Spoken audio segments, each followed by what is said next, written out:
Alright guys, and welcome back to Scotty Knows. As you've seen in the previous clip, I was actually working on getting this crank bolt out. So I did get it back on the stand. I had to clean up in here a little bit. I got some other projects I had to work on. But I did get this thing out. Unfortunately, I didn't film me actually breaking it loose. But what I ended up doing was taking my propane torch and really heating up the washer here around there. Probably about 2.5, 3 minutes maybe. I tried it for minutes at a time. It didn't seem to work, but I ended up using heat for probably about 2.5, 3 minutes. Was able to kind of get the tool in there to kind of keep the crank from moving. Use my 2-foot pry bar, 1/2-inch pry bar, as well as the extension to my jack, and was able to crack that loose and get it out. So to get it off the floor, I put it back on the stand, and now we're going to continue to disassemble this motor. So let me get myself together, grab my tools, and we'll hop to it.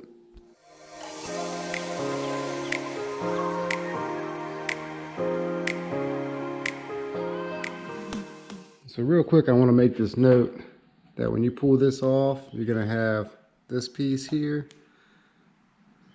I'm not quite sure exactly what it's called, but you want to make sure that you keep this. You can find them online if you do lose it, but this is imperative to keep. That way we can make sure we can put the crank back on.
So as I pull that stuff off, I noticed this stuff has pretty much been melted.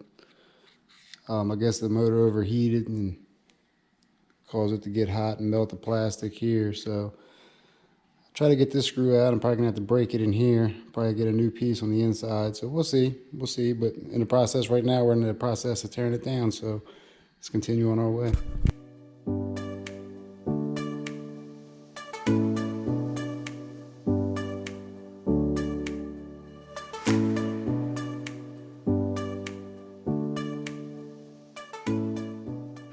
Alright, so next going to take out the head bolts, which I believe are 14 millimeter. Pop this thing out, and you can kind of tell the plastic is kind of melted, but I was able to get the screw out, so we're good to go. So let me grab my impact here, and we'll go ahead and knock these out.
so got a lot of stuff off.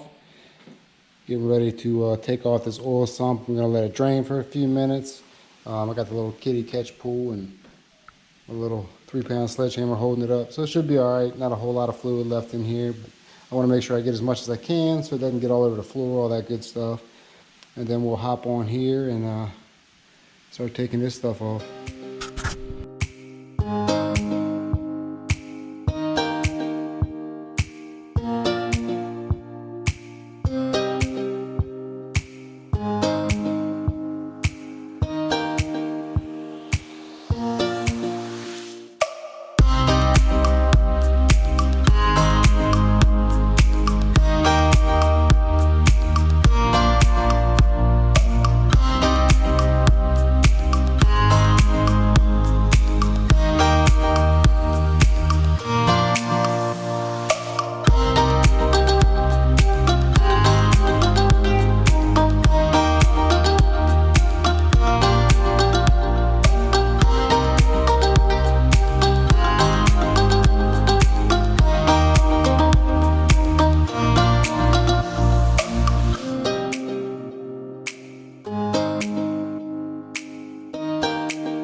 Alright guys, and I think that's going to be a wrap for today's video. Today we finished taking this engine block apart. And of course I got a nice pile of parts. Still got to take the head apart a little bit further, but we'll get to that. But in the meantime, I got a lot of work to do on this motor. I'm actually probably going to take it to the shop, the machine shop, get it cleaned out, get everything taken care of. Got a couple brackets you have to take off, but everything came out pretty smooth. So I'll get this all cleaned up, order some parts for this thing, and then I'll catch you in the rebuild stage. So we got a lot of parts to clean up. I got a couple parts I got to find with the plastic that melted on the side, all that good stuff. So I'll see what I can find. I can go to a junkyard and see what I can find there. But until then, I appreciate you guys for watching.